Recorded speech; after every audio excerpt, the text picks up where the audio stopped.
My 67 F250 with a 352 in it.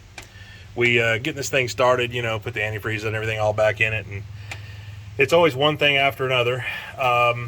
We started getting a ticking from this side, so I decided to investigate. Well, let's see what we got going on here. Can you guys see it yet? Nope. Nope. Nope. Jiggle, jiggle, jiggle, jiggle, jiggle. As you guys can see, ow, bent push rod. Look how bent. That thing is bent beyond belief. Rest of them seem fine, so we're gonna go ahead and take this off and replace that push rod, and hopefully that's the end of it. But I mean, the good news is we are getting a lot of oil up here, so at least the oil pump's working nice and good. Jiggle, jiggle, jiggle. Here's our push rods out of the old 352.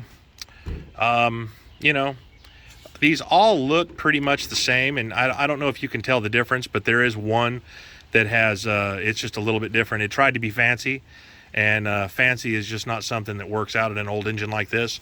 I'm thinking I think it's this one right here. This one right here might need to be replaced.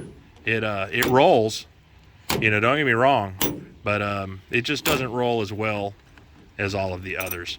So I'm thinking we'll go ahead and replace this one, and we'll have a tick-free engine.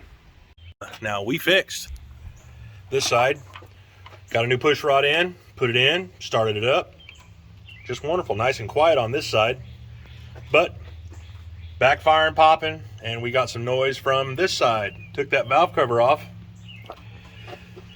Can y'all see what I'm talking about? All these push rods should line up. What are y'all seeing? One of these things should look like the other. One of these things just isn't the same. What you see, bub? Wiggle, wiggle. Definitely. That's two. In the words of Whitesnake, here we go again. Well, we got the push rods out. And, I mean, everything looks okay. But, you know, just like last time, there's a slight difference.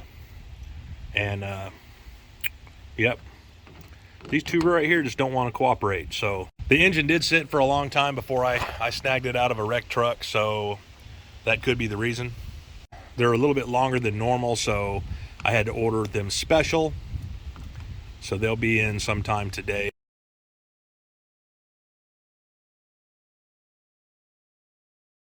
We're going to go ahead and replace these bent push rods. We picked up a couple more we're going to stick in this engine. I know I didn't exactly tell you guys last time how that happens. A lot of people out there that are watching this goes, oh, I know exactly how that happened. Well, maybe that's true. But in this case, what it is this engine had sat for 10 or more years before I stuck it in the truck.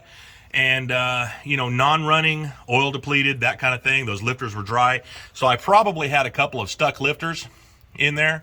Or I could have had a couple of stuck valves. Either way, something was stuck. You know, push came to shove, and the push rods lost that fight. But you can see the lifter right down inside. Right down in there. Every one of the push rods, that's the way that it's supposed to look, y'all.